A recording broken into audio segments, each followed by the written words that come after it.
Hiya!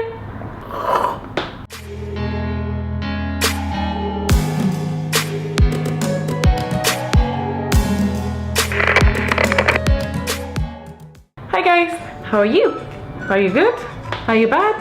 Let me know. Anyway, oh yeah, Happy New Year! Happy New Year guys, I hope your year is gonna be amazing. I hope it's gonna kick 2016's shitty ass and it's just all gonna be all around awesome. Today I'm gonna do something that I should have pre-filmed way earlier than on the same day that I'm trying to upload it.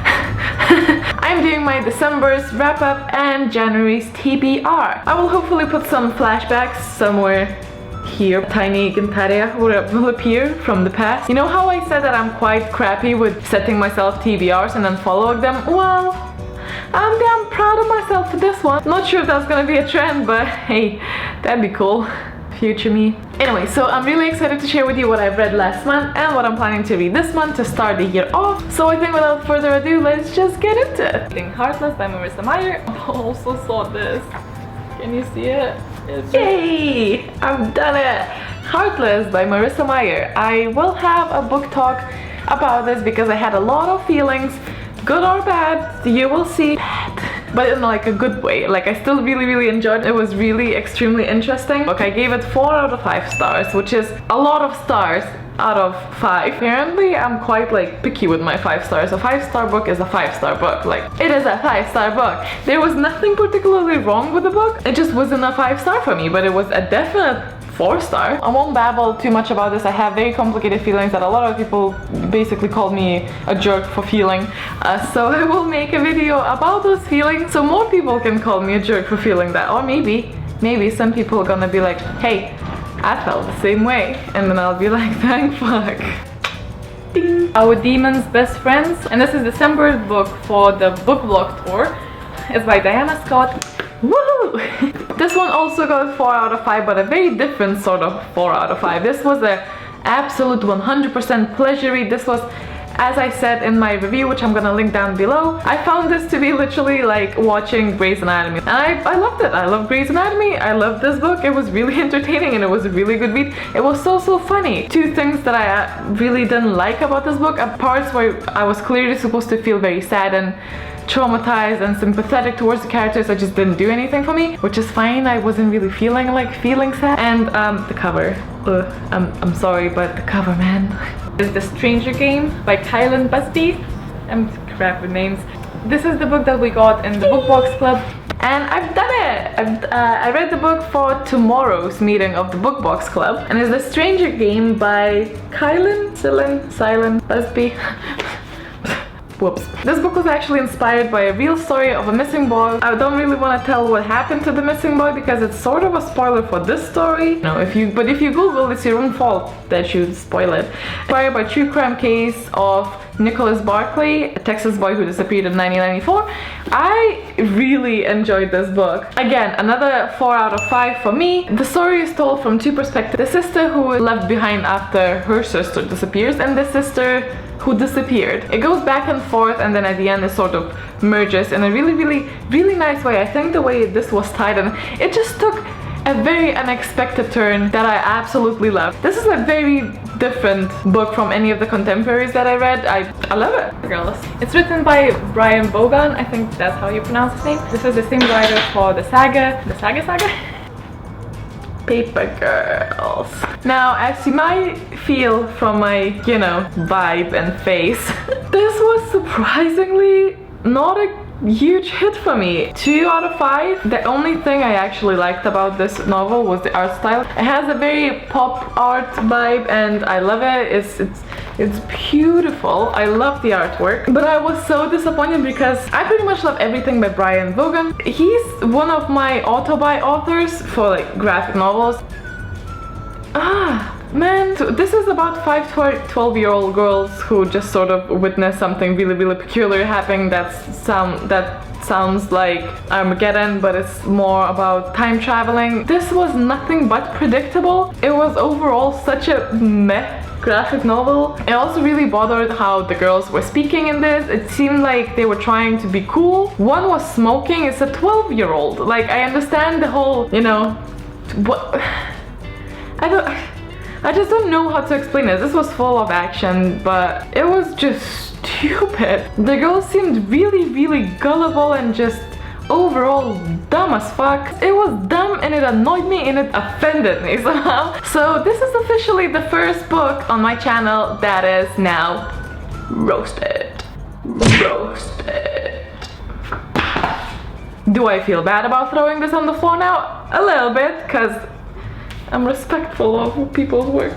There's a second one out now. I don't know, maybe it's better. This one's crap, and graphic novels are expensive, so I'm not gonna try and figure out if the second one's better. Crap! Moving on to 2 books that I didn't plan to actually read in December, but I did, which is great. Soul to the Sea by Ruta Sepetys, and this book was absolutely amazing. I included it into my 2016 Book Awards video, which I will link down below if you want to check that out. I absolutely adore this. This is a story about a group of absolutely different, like, day and night people meeting under very unfortunate circumstances and trying to survive and like living in the time of the World War II, and it's based upon a collection of true stories, and obviously a literature spin is put upon the story, but it's a very brilliant, eye-opening, heart-wrenching story, and I thoroughly enjoyed it. And this book was definitely a 5 out of 5 for me, and I will make it my mission to pick up another of her books. It's something with shades of grey. It's not 50 Shades of Grey for sure. Beyond Shades of Grey? Something like that. I don't know. I don't remember. I'll put it here.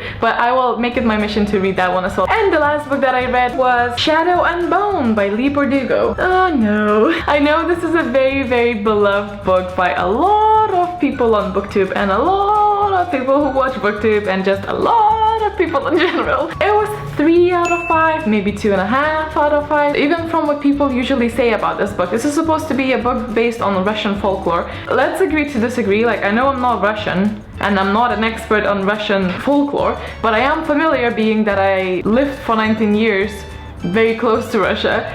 It's just, no. The only thing that felt like Russian folklore, which wasn't a folklore, it was just the names that were made Russian. Grisha, which are basically people with magical powers, but Grisha is like a cutesy name for Gregor.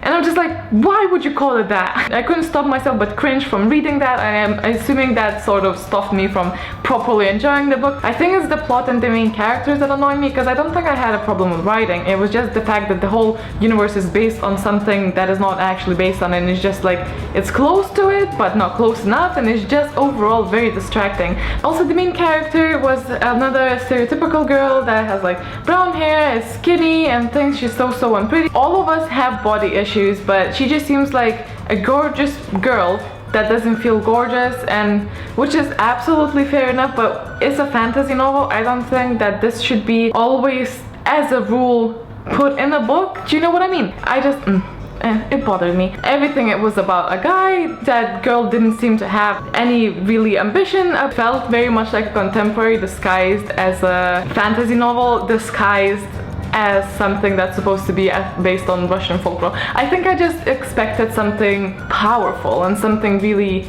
great, and I don't know, I got nothing. Definitely, I'm so worried about Six of Crows, because I know people are absolutely adoring the book. The book is freaking gorgeous and I really want to read it. I'm so afraid that this Grisha trilogy is gonna fuck it up, because I know it's in the same universe, but we'll just have to go in and see. With that crappy note, I suppose, let's move on to the January's TBR. January so far has been a bit hectic. I know it's only the 4th of January, but it's hectic. I don't know how many I'm actually gonna get to, but those are the ones that I would prefer to. Six of Crows by Leigh Bardugo, because I mean, it's gorgeous and I've heard so many good things about it, and I want to give Leigh Bardugo another chance because I know so many people love it. I don't know what's wrong with me.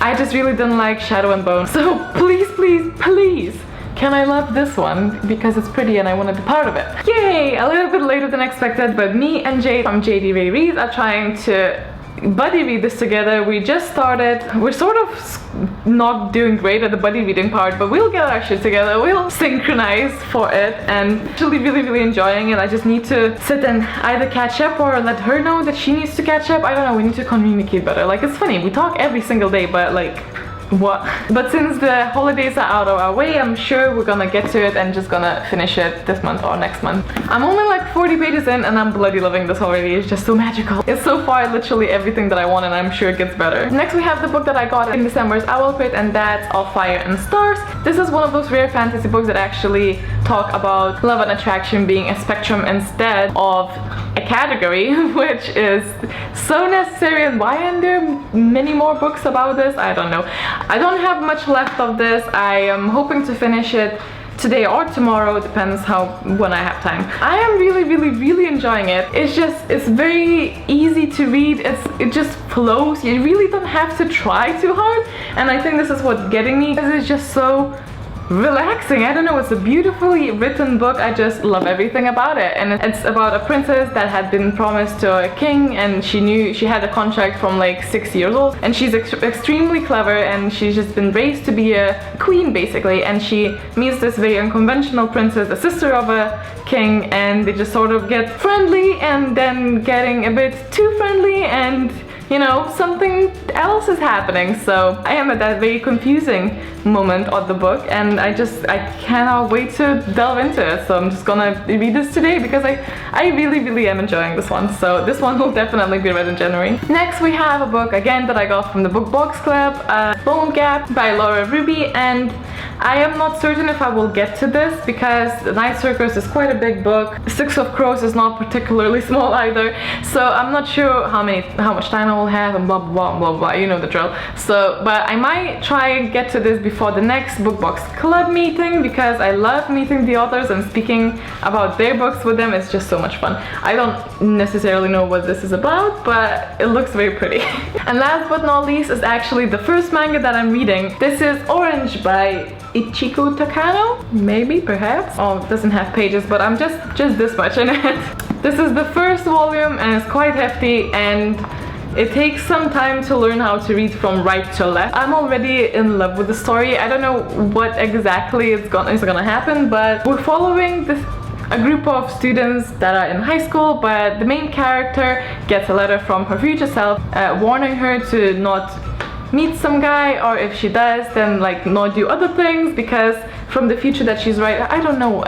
Obviously it's all mysterious, and I'm not at the part where I know what this is actually about. The time traveling letter that got to her from her future self, warning that her love of her life is basically not with them anymore. I don't know, something about this, it just makes me feel at home. Like, it's a very welcoming manga. Does that make any sense? I don't know. And I always loved animes based on manga, so I don't know why I didn't pick it up before, but I do know it's because I really like colorful illustrations, because I'm a child, and mangas obviously most of the time don't have colorful illustrations, but proves me wrong. And that is everything from my December wrap-up and January's TBR. Can you please let me know what book you're wanting to read in January the most, and what's your, you know, like, priority book of 2017, so I can check it out.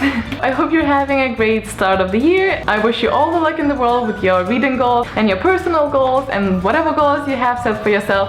I hope they come true, and just stay strong, man. Just stay strong. If you enjoyed this video, please give me a thumbs up. I really do appreciate those. And if you want to see more of this shenanigan thingy, then subscribe, because it's free. I don't know reasons, just do it if you wanna. And I will see you very soon. Bye. I have 7 categories. That is not 7, I am dumb. So I have 7 categories for you guys today, and this is probably gonna be nice and brief as per usual. It says the girl with the last video is 36 minutes.